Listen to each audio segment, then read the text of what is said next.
इमरान, ये 10,000 अकाउंट्स वाला मामला ये कहाँ से अब निकल आया? ये कोई अब नया केस बनाने की तैयारी है? ये अजीबोगरीब कहानी है। इतने अकाउंट्स कैसे कोई बना लेता है? देखें, आप दोनों भाई ये जानते हैं कि एक खातून लंदन से पाकिस्तान आई हैं। अब वो आई हैं, आपको पता कैसे चलेगा? जब मीडिया सेलेक्टिव होगा, आपको पता कैसे चलेगा?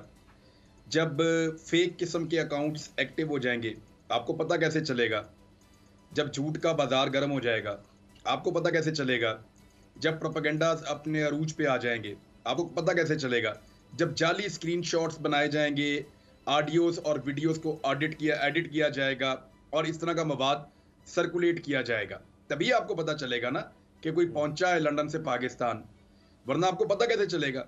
अब मुझे आप ये बताएं, मेरा अपना अकाउंट जो है ट्विटर का, वो 3 दफ़ा हैक हुआ है और तीनों दफ़ा मैंने लोगों की मिन्नतें करके उसको ठीक करवाया। मैंने जब उसका ब्लू टिक लेना था तो उसके लिए सदीक जान ने मेरा जीना आराम किया हुआ था कि आप ले लें यार, पता नहीं चलता कौन सा आपका अकाउंट है। वो बिल्कुल उसी तरह के लोगों ने बनाए हुए हैं। तो मैंने वो बंदों की मिन्नतें तरले करके, उनसे सीख के, समझ के, बड़ी मुश्किल से अपना ब्लू टिक लिया था मैंने। ये मेरी कैपेसिटी है सोशल मीडिया में। अब 10,000 अकाउंट इन्होंने मेरे खाते में डाल दिए हैं।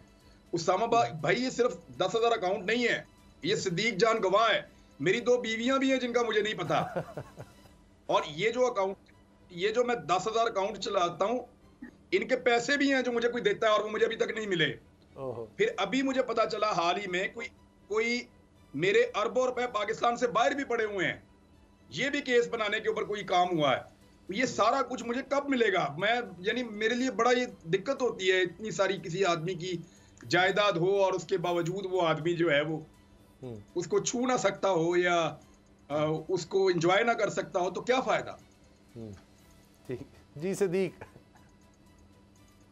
एक तो ये बता दें कि आप के जो बाहर प्रॉपर्टीज पड़ी हुई हैं वो भी चाहिए और ये 2 बीवी हैं वो भी आपको चाहिए। हाँ जी, वो मैं पूछ के बता दूंगा। क्योंकि मैंने अपनी बेगम से एक दिन कहा, इस तरह मुझे पता चला है कि कोई मेरी बेगमात है, तो उसने कहा फटाफट मंगवाए, मैंने काम शाम करवाना होता है तो वो इधर मैं अपने काम शाम निकलवाऊं। अच्छा, एक वक्त में बिल्कुल ठीक है। हारून रशीद साहब के मशवरे पे, हाँ जी बिल्कुल वही बात। हारून रशीद साहब का जो मशवरा है उस पर क्या कहते हैं? अच्छा, वो हारून रशीद साहब जो है वो हारून रशीद साहब अगर मुझे इस बुनियाद पे थोड़े पैसे दे दें कि मैं इलेक्शन लड़ूं, तो मेरे ख्याल में उनसे पैसे ले लेने चाहिए इलेक्शन लड़ने का फैसला। अच्छा, मैं सीरियसली इस पे आऊं तो उसामा भाई, जिंदगी आपको कहां ले जाएगी आपको पता नहीं होता, और जिंदगी आपसे क्या करवाएगी ये भी आपको पता नहीं होता।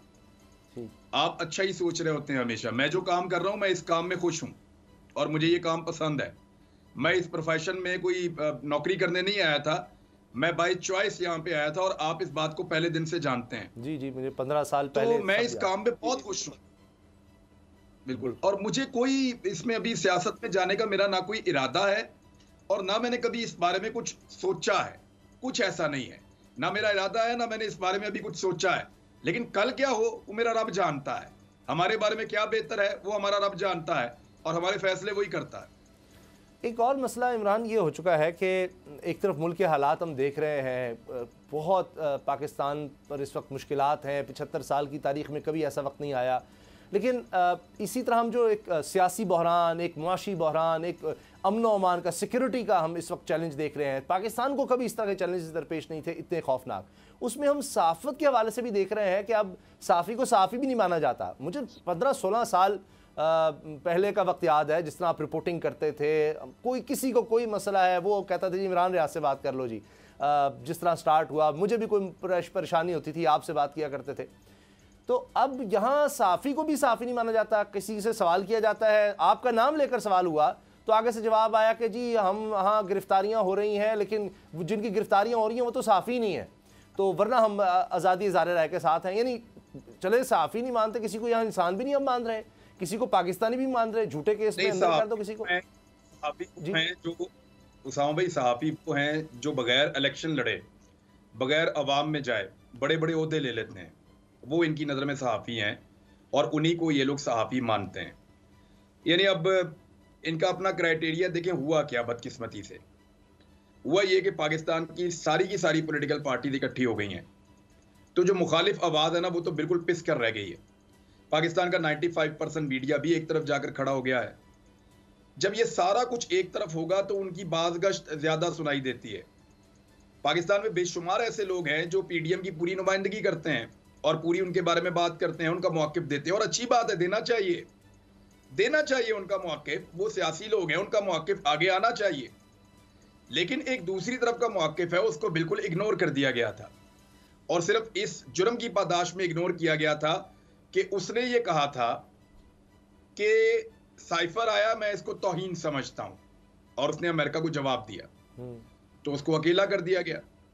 एस्टेब्लिशमेंट उसके खिलाफ, इदारे उसके खिलाफ, पाकिस्तान की 15 पॉलिटिकल पार्टीज उसके खिलाफ, पाकिस्तान का 95% मीडिया उसके खिलाफ। तो उस अकेले आदमी को दबा के और उसको ख़त्म करने का पूरा मंसूबा था। मुझे उस वक्त ये लगा कि वो जो अकेली आवाज़ है वो आवाज़ भी लोगों को सुनवानी चाहिए। वो जो अकेला है उसका हक है कि उसकी आवाज़ लोगों तक पहुंचे। मैं उस हक के लिए खड़ा हुआ, उसकी कीमत मैं चुका रहा हूं, कोई बात नहीं, मेरा अल्लाह भी देख रहा है ना, और मैं अपने आप से मुतमईन हूं। मुझे इनसे सहाफत की डिग्री नहीं लेनी मुझे इनसे सहाफत की डिग्री, ना मुझे चाहिए। ये नहीं मानते सहाफ़ी तो ना माने। ये अगर कल को मैं कहूँगा मैं इंसान हूँ तो ये कहेंगे हम आपको इंसान भी नहीं मानते। कल को मैं कोई और क्लेम करूँगा तो ये कहेंगे हम आपको वो भी नहीं मानते। तो बात ये है कि ये इनके ना मानने से क्या फ़र्क पड़ता है? बिल्कुल सही। क्या मैं खुश हूँ अपने काम से? नहीं, अब मैं खुश हूँ अपने काम से। अब तो जी मैं खुश हूँ। हाँ, अब तो बाज़ लोग ये कह रहे हैं ना कि ये असल में हसद है कि जनाब ये एक साफ़ी होते हुए इतना मकबूल, इतना प्यार, इतनी शोहरत, इतनी तो हमारी पार्टी को नहीं मिलती, पूरी सियासतदानों को, बड़े बड़े चैनल्स को नहीं मिलती, तो फिर ये किस तरह से है। बहरहाल अल्लाह ताला आपको सलामत रखे, आपको हिफ्ज़-ओ-मान में रखे। बहुत शुक्रिया, आपने वक्त दिया। अगर आपको ये वीडियो पसंद आई तो सब्सक्राइब करें और बेल पर क्लिक करें। खूने नाहक बहुत पी चुकी ये जमीन, अब कोई दिन में ये खून उगलने को है।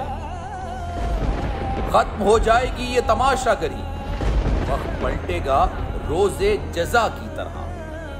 ये जो पेशावर में ताजा लहू है बहा, एक क़यामत करेगा फलक पर बपा। गम की सलमनाक घड़ी में बोल सानह पेशावर में शहीद होने वालों के लवाहिकीन के साथ। सब्सक्राइब करें और बेल दबाएं ताकि कोई खबर रह न जाए।